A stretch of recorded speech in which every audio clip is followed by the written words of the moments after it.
Meus irmãos, a epístola do apóstolo Paulo aos Coríntios são duas cartas, e essa segunda carta é uma carta em que o apóstolo Paulo enfrenta momentos muito tensos, tão tensos que ele tem que logo no início defender a autoridade do seu ministério. Chegaram uns que o apóstolo chamou de superapóstolos, né, que tentaram apresentar para a igreja de Corinto, que já era uma igreja, né, que quando ela foi fundada, era uma igreja que estava toda dentro do padrão doutrinário dos apóstolos, mas pelas duas cartas que foram enviadas, muitos problemas aconteceram com aquela igreja, e principalmente com a influência desses falsos apóstolos que se introduziram na igreja. E um dos trabalhos do falso apóstolo, desses falsos apóstolos, foi rebaixar o apóstolo Paulo diante da igreja. E ele, ausente, não pôde estar ali para fazer uma confrontação pessoal. Então ele recebe cartas, e os pastores, que foram os líderes levantados por ele para apacentar aquele rebanho, esses pastores escreveram cartas para o apóstolo Paulo, contando acerca dos problemas que ele resolveu na primeira carta e depois ainda teve que resolver na segunda carta. E essa segunda carta, ela tem uma estrutura, logo nos primeiros 6 capítulos, até o capítulo 7, há o apóstolo Paulo fala sobre aqueles que estão numa rebeldia, e fala para amigos e inimigos que estão dentro da igreja. E ele então defende diante deles a sua autoridade apostólica. Depois vem um trecho em que o apóstolo Paulo fala sobre coisas gerais ali, mostrando para eles o que é o verdadeiro ministério nesse novo pacto em Cristo, através de Cristo Jesus. E por fim ele fecha a carta novamente e se dirige mais àqueles que são os adversários declarados, com os quais ele estava pretendendo se confrontar. Daí o capítulo 10 até o capítulo de número 13, logo no capítulo 10, ele tem um versículo, quando Paulo defende a sua autoridade apostólica, que é o versículo de número 8, que o apóstolo Paulo praticamente ele faz um sanduíche. Ele começa aqui dizendo: porque ainda que eu me glorie mais alguma coisa do nosso poder, o qual o Senhor nos deu para a edificação, e não para a vossa destruição, não me envergonharei, para que não pareça como se quisesse intimidar-vos por carta.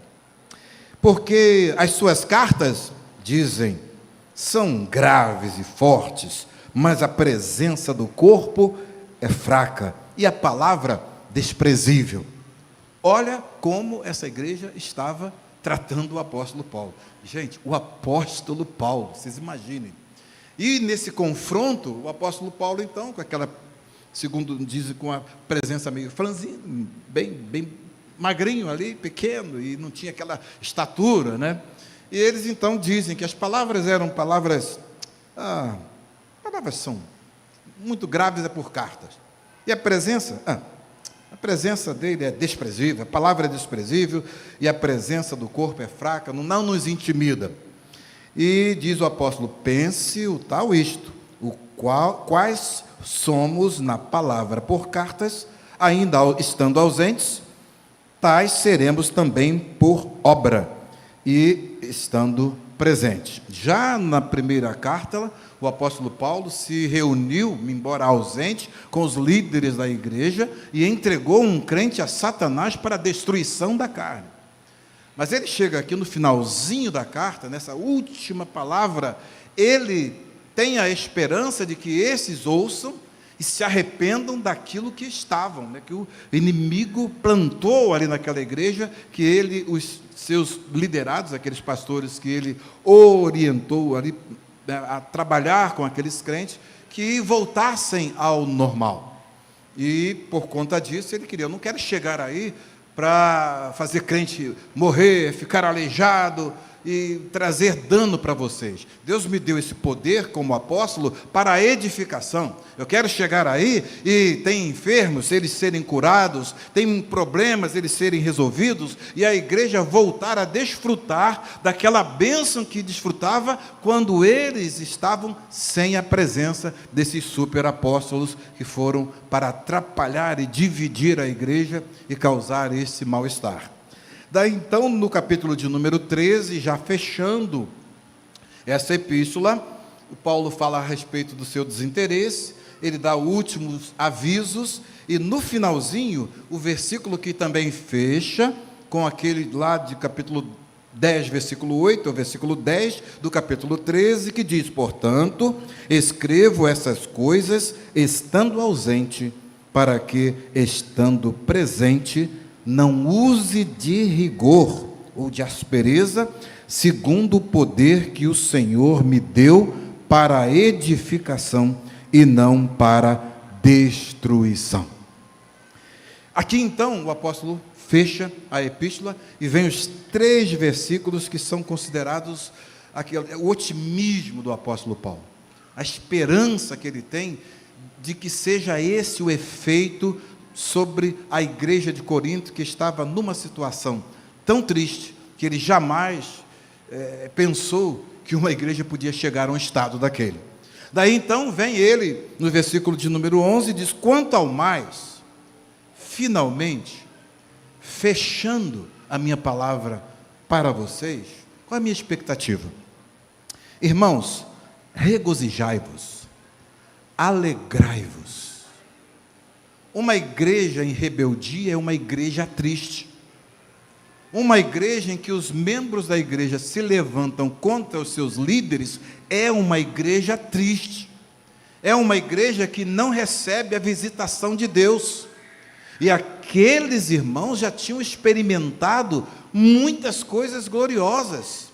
Paulo disse: olha, nenhum dom vos falta.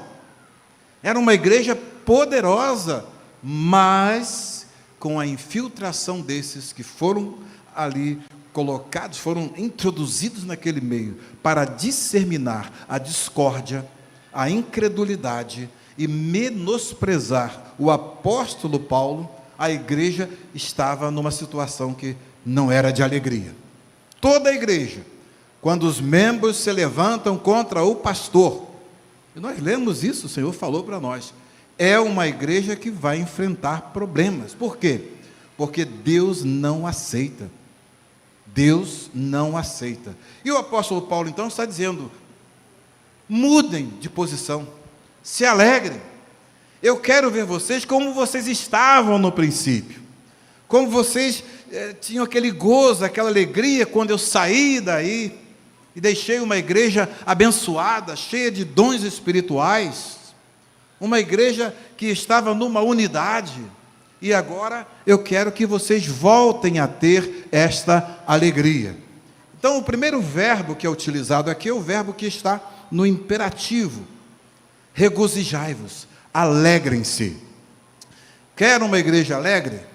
É uma igreja que cumpre todos esses requisitos que o apóstolo Paulo mostrou aqui e que Deus nos trouxe à memória nesse retiro das varoas.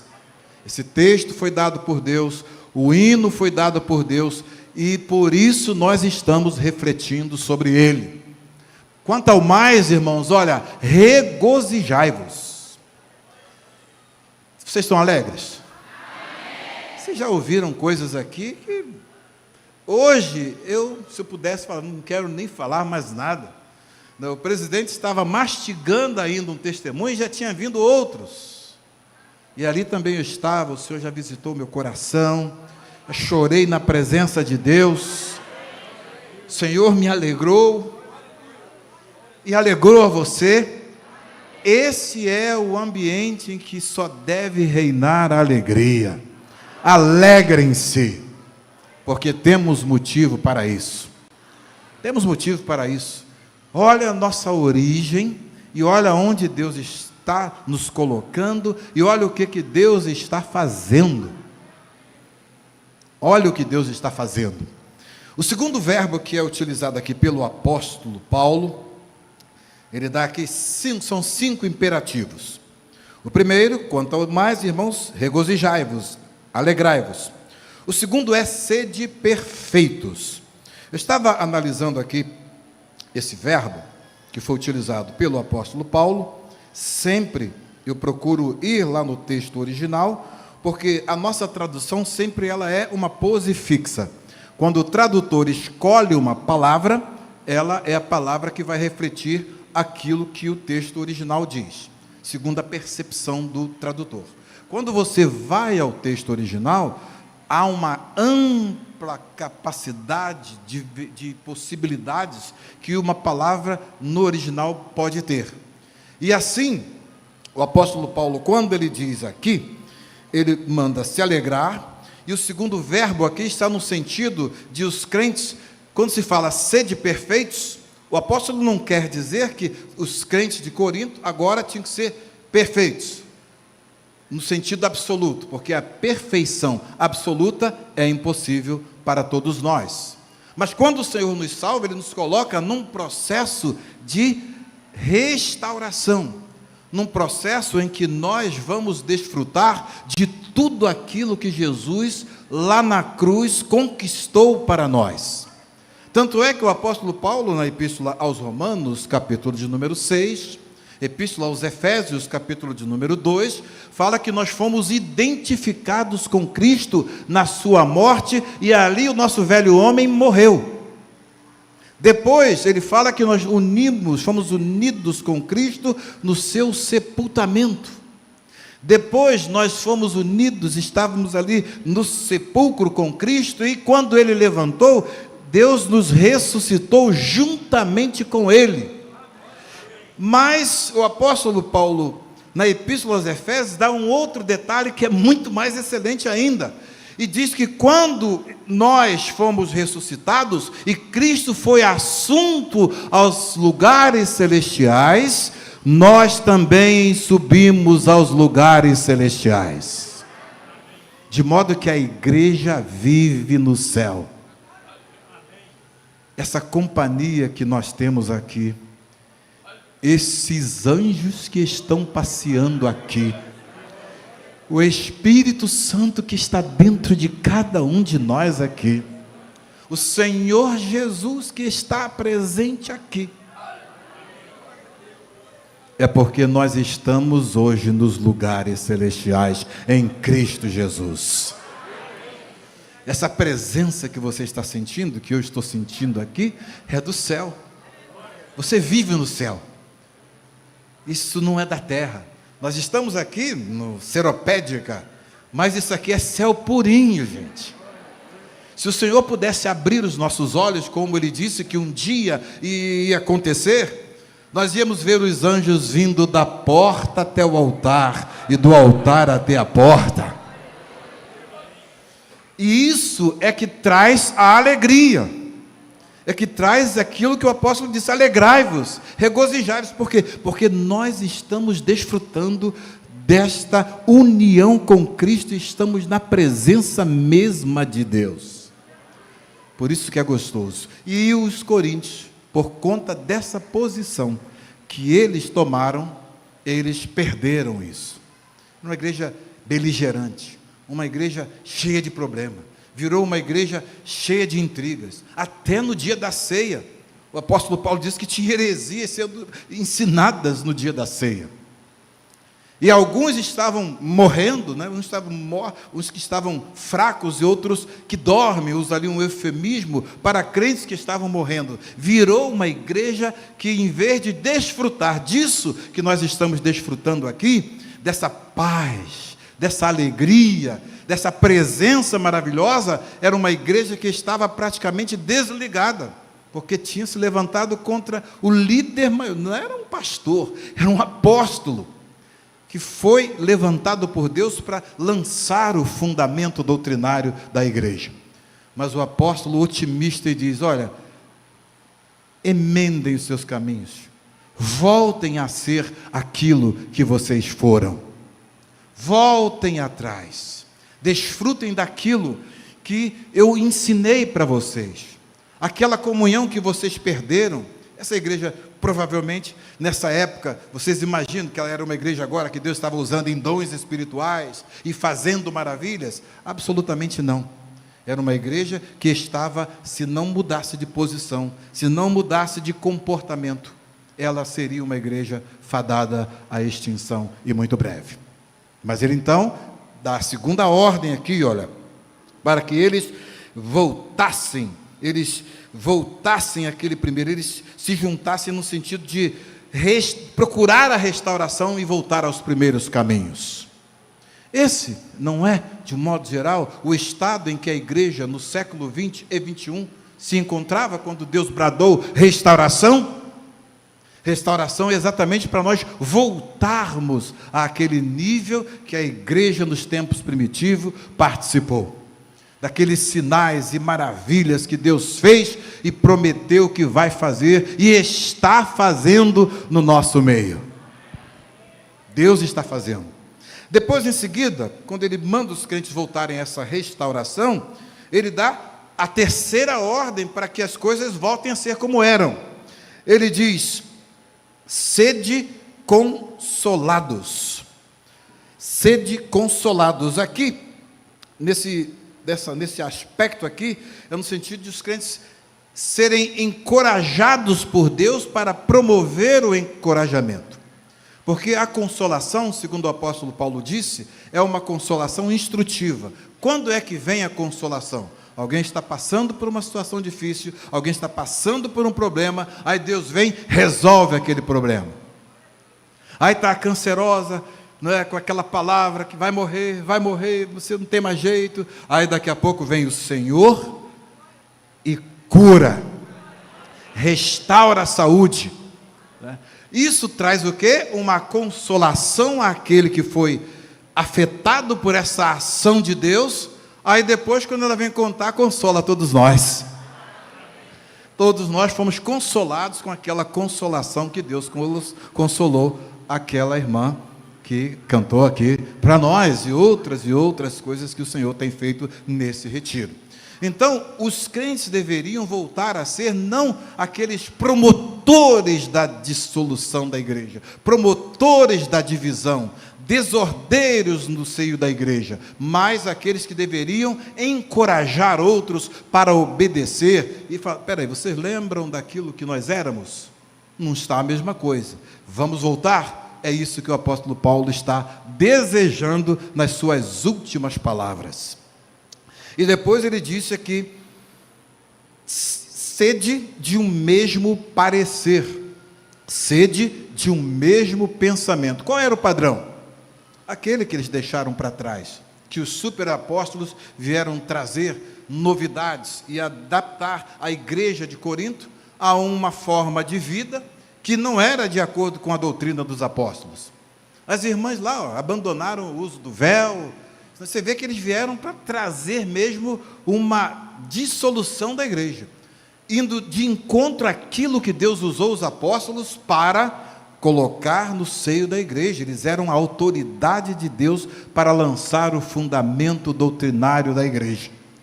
Aí quando a igreja começa a dividir, aí ficam: eu sou de Paulo, eu sou de apóstolo, eu sou de Jesus, eu sou de Pedro. Cria aquele grupo.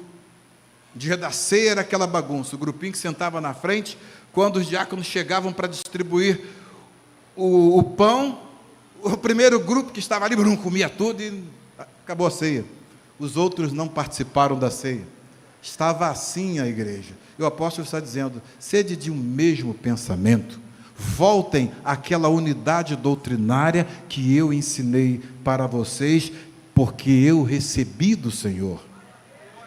E aí a igreja, recebendo isso, olha a sequência. E diz mais ele no próximo verbo: vivei em paz. Só vive em paz quem tem paz. Quem não tem paz, tem uma perturbação interior, é aquele tipo de pessoa que só semeia a discórdia, a divisão, murmuração. Você já conheceu alguém assim? Quando chega perto, você começa: pastor, o que fez? Pastor, não concordo com o pastor. Já viu o crente assim? Não tem paz.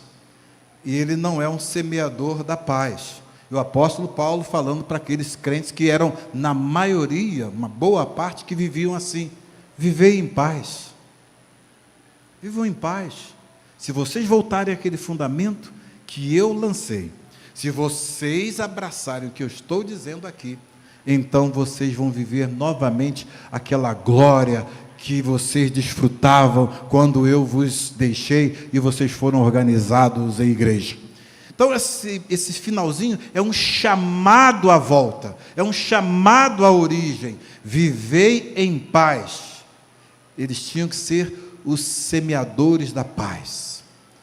Tem um problema, o apóstolo Paulo chegou a dizer: e a paz de Deus, que excede todo entendimento, habite nos vossos corações.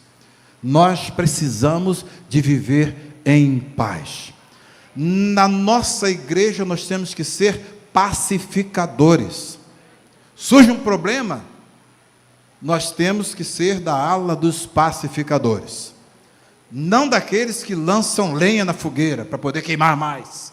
Nós temos que ser os pacificadores. Nós temos que estar numa condição em que, você vê aqui que coisa linda, na última sexta-feira do mês, né, as irmãs se reúnem para jejuar pelos pastores da obra, para jejuar pela nossa diretoria, para jejuar por todos nós que estamos no campo missionário. Olha que coisa linda, é um exemplo que já sei que todas as irmãs aqui, nas suas igrejas locais, vão achar uma boa ideia. E isso é que traz a harmonia, traz a paz, e é o que o apóstolo Paulo queria para a igreja de Corinto. Nada pior para o apóstolo do que ver uma igreja que ele deixou frutificando se tornar uma igreja de contendas, de divisão, uma igreja que não estava seguindo os passos das outras igrejas locais e, por conseguinte, não desfrutando de alegria, nem desfrutando das bênçãos que no princípio desfrutavam.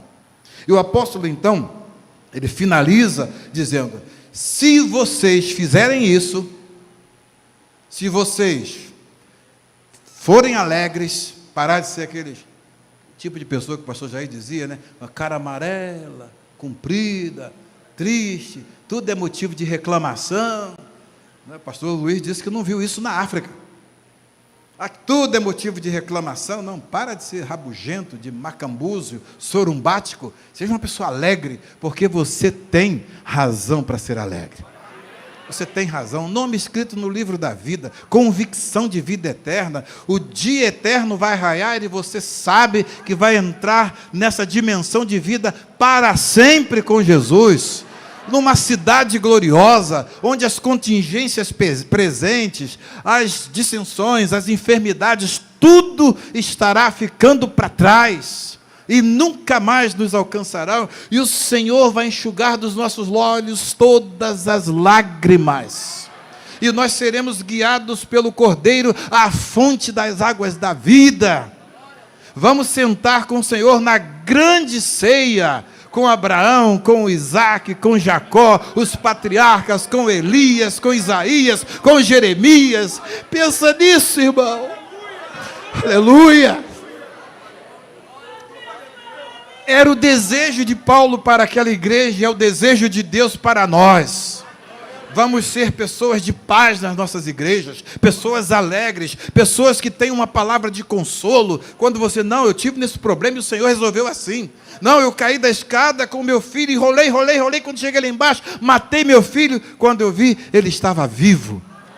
Fui para o hospital, não aconteceu absolutamente nada, nenhum arranhão. Seja uma pessoa que traga isso, conte boas coisas, conte boas experiências. E se fizerem isso, diz o apóstolo, o Deus de amor e de paz será convosco. Que o Senhor seja conosco no seu amor, na sua paz, e que Ele nos abençoe.